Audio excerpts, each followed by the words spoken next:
Hey, what's up everybody? Today I want to make a video discussing something that I saw on Facebook a couple of days ago. And before I begin, I just want to say that this is not a parody. I am not making this up. I will leave the link to the Facebook page of the origin of this event in the description below. And this is coming from a university women's studies program. And I'm not going to mention the university, but if you click on the link, you guys can probably figure out if you can read which university this is. And also, before I begin, I want to give a quick shout out to my fellow YouTuber who I've done collaborations with in the past. His name is Jim, and he made a video about this today. I actually told him about it through Facebook Messenger. And go check out his video. Go subscribe to his channel. He's a cool dude, and shouts out to him. Now, what this video is about is an event that was invented by college feminists called Whisper Day 2016. Now, you guys are probably wondering, what is Whisper Day about? Is it just, people whispering or whatever? No. Whisper Day is tomorrow, May 6th, and it's for men to, I guess, like, recognize that they are, asserting their masculinity dominance on women, and that they should whisper for 24 hours at work, at play, at home, and at school. I'm not making this up. There's the link to the Facebook page will be in the description below. Go check that out. And they've done all this research towards, I guess, the allotment of time that men and women speak in professional settings. And they say that in professional settings, men speak 75% of the time and women only 25% of the time. Now let's just look at that real quick. When it comes to that, why are you trying to blame men for speaking more than women? Shouldn't it be that if you really want to make it equal, or you want women to speak more, maybe you should talk to the women and say that, hey, if you want to, whatever, speak more, like talk more. If try to lead the conversation, whatever. It's not like, oh, how dare you speak more than 25% of the time. You're a woman, you shouldn't. It's like people don't fucking think like that, man. And then also they said that in classrooms, men are at least 50% more likely than women to volunteer at least one comment during class, and 144% more likely to speak at least 3 times. Well, then once again, maybe you should tell women to speak up, raise their hands. If you have a question or you want to ask something, professor, hey, I need to ask you a question. It's not that damn hard. And then also they're saying that women are interrupted more often than men by both men and women, and that men interrupt women to assert dominance. Now, they're making an assertion saying that the reason that men interrupt women is because there's some sort of like sexist nerve in their body where if they want to interject or whatever, maybe they're just fucking rude. Maybe it's not that they want to assert their dominance. Maybe they're just freaking rude ass people, But this is research that was done by a university women's studies program. And they're also saying that, all this other stuff. Feminist studies, men examines masculinity as traits that produce and reinforce what we think of manhood. Masculinity is aggressive, loud, physical, dominant, commanding, powerful, blah, blah, blah, blah, blah. And Whisper Day, and they're saying that Whisper Day is an opportunity for men to develop awareness on how they use their voices and how their voices help perform masculinity. On Whisper Day, participating men choose not to speak above whisper for 24 hours at work, at play, at home, at school. This gives participants the opportunity to notice the ways that masculinity and dominance are linked to verbal loudness or aggressiveness. But, obviously I'm not participating in this because it's Friday and I like to get loud. That's just how I am. I am not a quiet person.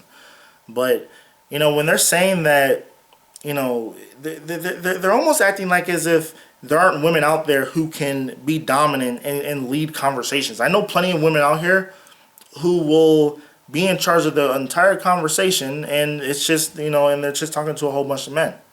It just depends on the person.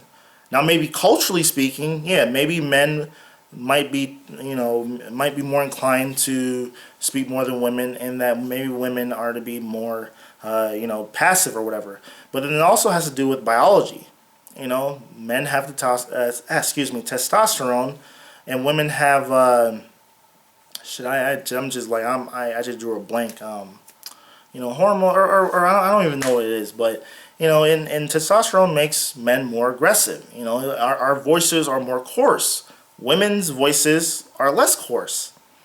But they're making it seem like this is like a big deal, and it's not.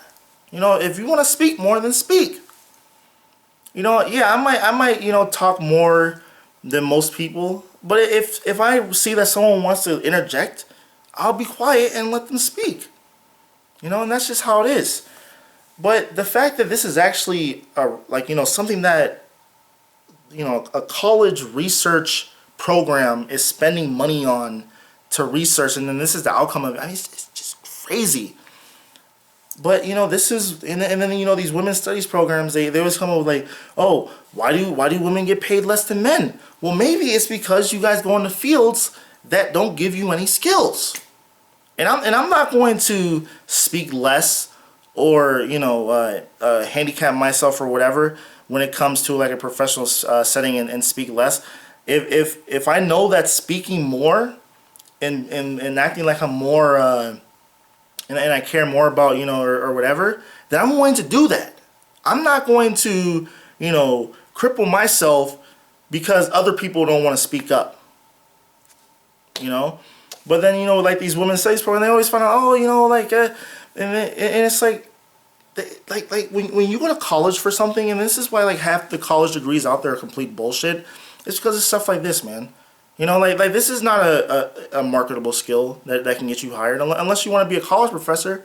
But what company is going to look at your resume and say that, oh, well, I studied sexism in ancient Rome, and that's what I did my thesis paper on, or some nonsense like that.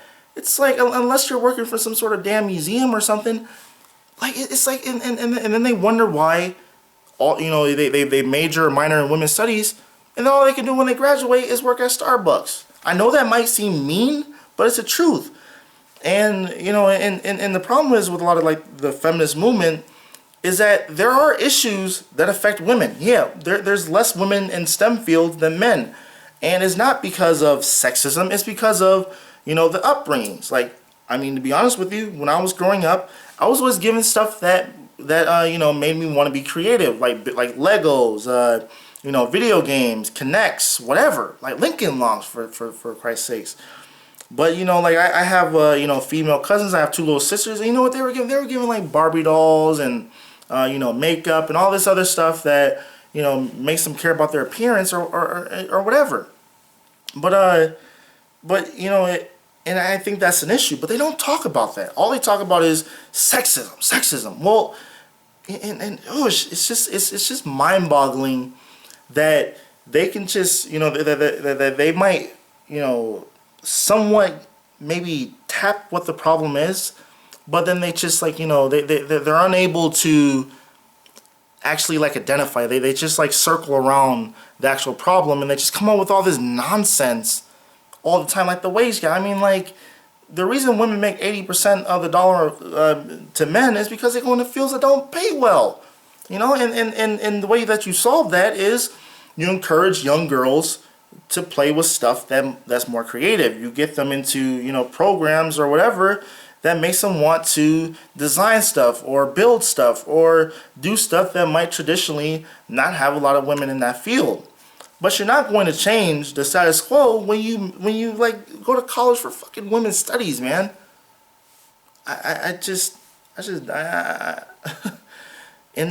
people say like, Chris, because I'm in a lot of progressive and liberal groups and whatever, and they're always shocked when I tell them that, yeah, I'm not a feminist, dude.